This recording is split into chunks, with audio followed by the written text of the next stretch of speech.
ম্যাও ম্যাও। Cute ফ্যামিলির নতুন আরেকটি ব্লগে তোমাদের সবাইকে স্বাগত। বন্ধুরা, তোমরা সবাই কেমন আছো? আশা করি সবাই ভালো আছো। আজকের ব্লগটি আমার এই ম্যাওকে নিয়ে। তোমরা তো জানো ম্যাও আমার বাড়িতে 1 বছর ধরে আছে। আমার বাড়িতে ম্যাওয়ের প্রথম বাচ্চা দেবার 3-4 মাস পরে ম্যাও আবার কোথাও চলে যায়। 2-3 মাস তো আমার বাড়িতে আসেই নি। হঠাৎ করে ম্যাও আবার এসে দ্বিতীয়বার আমার বাড়িতেই বাচ্চা দিলে। হঠাৎ এসে আমাদের ঘরে বেবি দিলে আবার। এবার আবার ঘর থেকে যাচ্ছ না, ব্যাপার কি তোমার?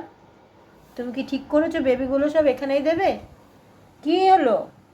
এই নাও, কথা বলো, তাকাচ্ছ না, কথা মাথা নাড়ছ না। আমার ঘরে বেবি দেবার জন্য অনেক অত্যাচার করলো আমাকে। তারপর আমি বললাম যে তোর যেখানে খুশি তুই বেবি দে, কিন্তু ও আমার দোকানে গিয়ে বেবিটা দিল।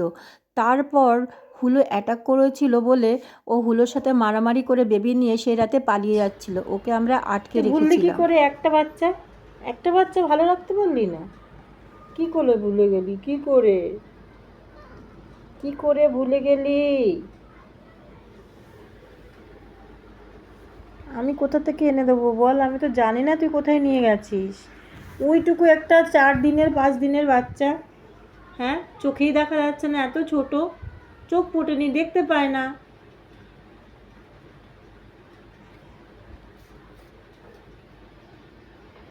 ম্যাও নেই তো আমাদের কাছে, নেই। আমাদের কাছে থাকলে তোকে দিয়ে দিতাম না। ম্যাও বেবি নেই, কোথায় খুঁজছে দেখো, নেই তো ঘরে কোথাও, খুঁজছে, দেখেছিস?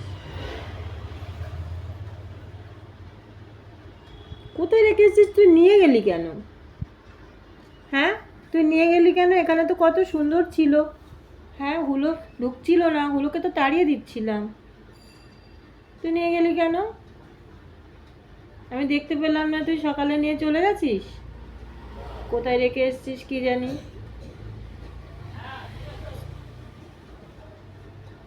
কোথায় রেখে এসেছিস? হ্যাঁ, কোথায় কোথায় রেখে এসছো বেবি?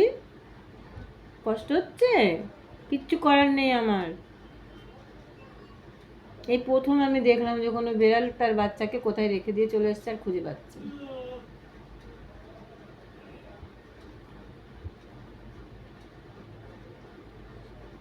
মন খারাপ করে কোনো লাভ নেই, মন খারাপ করে কিচ্ছু হবে না। হারিয়ে গেছে আর কোথায় খুঁজবো? আমি সব জায়গায় খুঁজে এসেছি, পাইনি। কোথায় ফেলে দিয়েছিস? কাকে টাকে তুলে নিয়ে গেছে। আর ওরা তো মানে যেখানে সেখানে রাখবেও না, কোনো ভেতরের জায়গাতেই রেখে। পরদিন সকালবেলা ম্যাও তার বাচ্চা কোথায় নিয়ে রেখে এসেছে। এসে আমাদের সাথে এমন আচরণ করছিল যে আমরা ভাবছি ওর বাচ্চা কোথাও হারিয়ে ফেলেছে। ওর বাচ্চা ঠিক জায়গায় রেখেছিল, কিন্তু ওই বাড়িতে ও যেতে পারছিল না।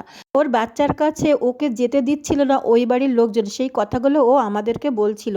তারপর একদিন বাচ্চা নিয়ে ও আবার আমার বাড়িতে চলে এলো।